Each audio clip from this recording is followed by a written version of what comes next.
Hei hopsti, minu nimi on Martti, teen sotsiaalmeedia teavid erinevates sfäärides, YouTube, Instagram, igal pool.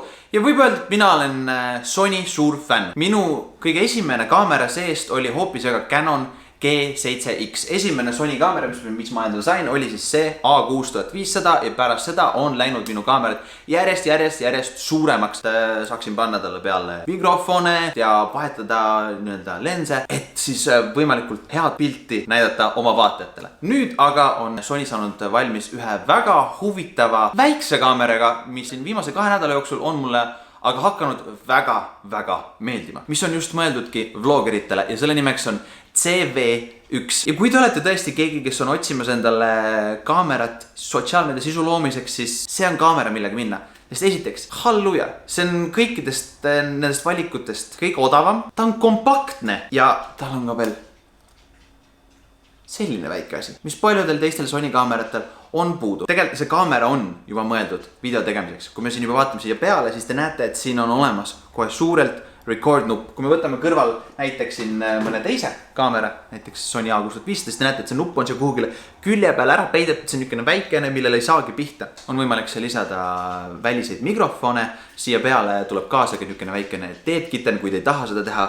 taha endale siis osta välist mikrofoni, saate alguses kasutada ka sellist asja, mis siis blokeerib ära tuule, mis otse tavaliselt mikrofoni tuleks. Kui ma esimest korda selle sisse lülitasin, panin recordima, töötas kõik koheselt. Ja niimoodi nagu ta meil siis sellest pakendist välja tuli, niimoodi ta siin nüüd on. Selline tegelikult see kaamera pilt on. Ainuke asi, mis ma täheldasin, oli see, et seal oli niisugune beauty filter, mida võib-olla paljud tänase päeva sisuloojad tahavadki, kes siis TikTokis on harjunud panema enda beauty filtrit peale, kus neil nägu on kõik ilusti sile. Demonstreerin teile, panen selle siia peale ja te saate ise näha, kui ma räägin, et see autofookus on jumalik, mis siin selles kaameras on.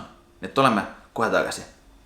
No nii, nagu näha, siis tegelikult kõik pilt läks kitsamaks, sellepärast, et siin see objektiiv, mis on tõesti üpriski kitsas. Nii et see on ainuke miinuskoht, mis ma enne seda autofookuse demonstreerimist pean välja tooma. Nii et kui me oleme siin käe kaugusel, peaksin nii kaugelt rääkima, käsi on täiesti pikalt väljas.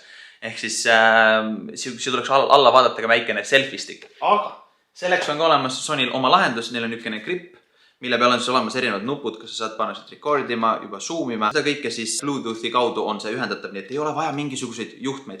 Ja loomulikult sobib ka see niisama niisuguseks tripodiks siia alla, sest et see käib ka siin ilusti lahti. Jällegi üks väike asi, mida vaadata, kui asute endale sellist kaamerat ostma. Aga nüüd demonstreerikski teile seda sama karbi peal, seda autofookust. Nii et kui näete, panen selle kohe teile ette, näete, kui kiiresti autofookus käib, näe. Te ei pane isegi tähele, kuidas see fookus on. Ma olen nii oleks kaugemale. Näe, nii. Nii. See autofookus on jube kiire. Nüüd, üks funktsioon. Siin üleval on üks nupukene, millele vajutades lülitada sisse siis defocus mode'i, mis hoiab sinu tausta niimoodi natuke rohkem blurrituna. Ehk viib selle sama lensi ava võimalikult väikseks, et kui me oleme siin ees, siis taust kõik tunduks, et ta oleks natukene fookusest väljas. Ja nüüd on palju lihtsam seda autofookust näidata, nii et kui me vaatame selle siia.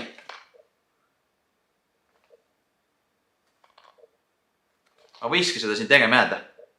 See on lihtsalt, ma arvan, et kõikide niisugiste toote ja beauty vlogerite unelm, et sa viskad asja ette ja on fookuses. Lihtsalt asja on fookuses. Ma isegi ei pea mõtlema selle peale, kas on fookuses või ole. Ma tõesti oleks arvanud, et tuleb kunagi nii väike kaamera, mis tõesti muudab minu meelt ja paneb mind vahetama oma vlogikaamerast, suurest sellisest kaamerast.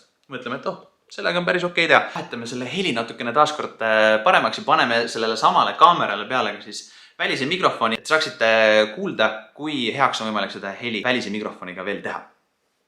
Jälle üks nips. Praegust olengi siia peale pannud üsna niisuguse väikse mikrofoni Rode Video Micro, mis siis iseenesest niisugust, kui sa vaatad seda kaamerat, näeb üsna niisugune, normaalne välja, kui te vaatate siia, siis te näete, et selle väikse kaamera puhul on ta tõesti, võib natukene kentsakas tunduda, aga sellegi poolest on heli väga hea. Üks viimane asi, mis mul oleks peaaegu tunnunenud välja toomast, on see, et neil on niisugused väiksed hästi väiksed akud, mis tähendab seda, et sellel on kuskil 1 kuni 2 tundi filmimisaega. See on see ainukene miinus. Tasub võib-olla mõelda võtta endale juurde mõni väiksem kogus või suurem kogus lisaakusid, kui te tahate terve päev kuskil möllata, filmida. Aga muidu üleüldiselt väga hea kaamera, sobib isegi striimi veebikaameraks. Kui ma ei eksi, siis Sonyl peaks varsti tulema välja ka lahendus, kuidas on võimalik otse selle kaameraga USB-sse tekitadagi just sellistest ja teistest Sony kaameratest veebikaamera, millega on võimalik striimida, nii et kui sa tahad striimida, vlogida, teha sit-down videosid, lihtsalt jäädvustada mingeid asju, ei ole paremat kompaktkaamerat kui seesama siin hetkel minu arvates. See on puhas minu arvamus, ma ütlen taust ära ka, ma olen Sony fanboy. Loodetavasti tuleb midagi uhkemat veel teisteltki areenile, mis lükkab Sony veelgi kaugemale, tegemaks veelgi paremaid tooteid. Mina olen Marti ja loodetavasti näeme teiega veel kunagi.